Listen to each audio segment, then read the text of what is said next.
क्यों पड़े हो चक्कर में, कोई नहीं है टक्कर में। क्यों पड़े हो चक्कर में, कोई नहीं है टक्कर में। हो गई है पीर पर्वत सी पिघलनी चाहिए, इस हिमालय से कोई गंगा निकलनी चाहिए।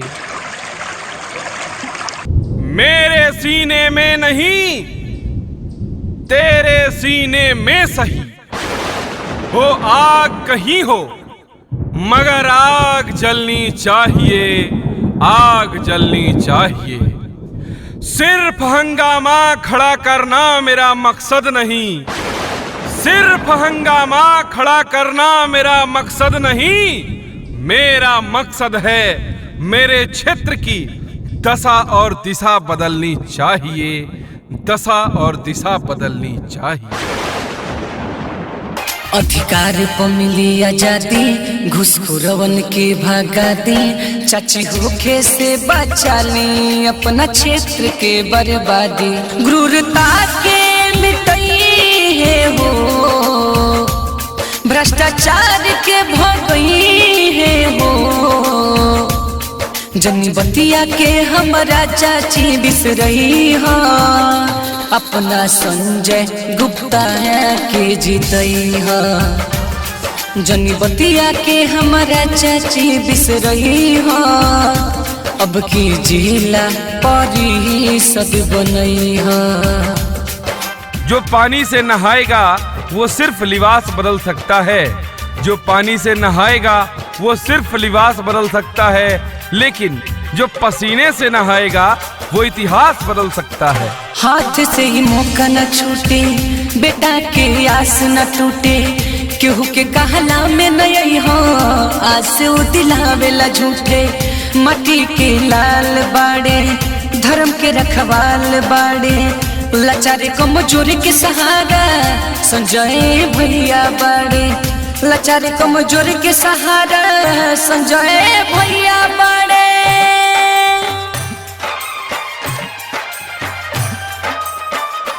विकासी है करई है हो,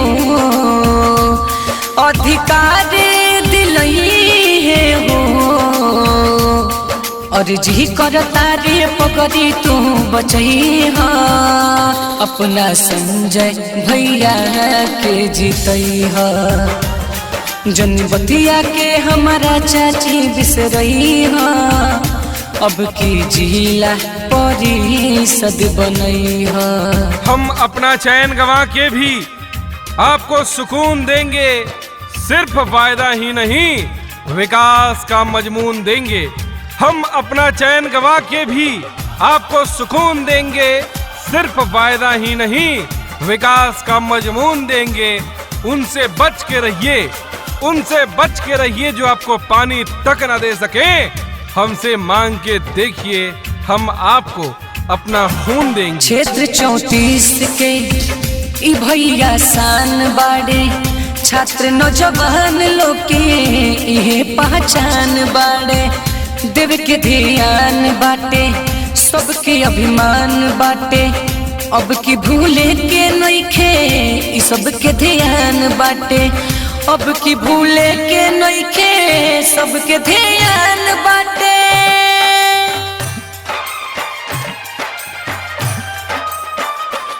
इहे सबके बतावे के बाद, इनके बिचाई बनावे के बाद।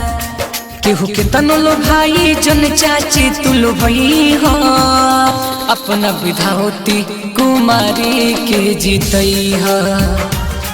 जन बतिया के हमारा चाची बिसरई हो, संजय भैया के विजयी बनई हो।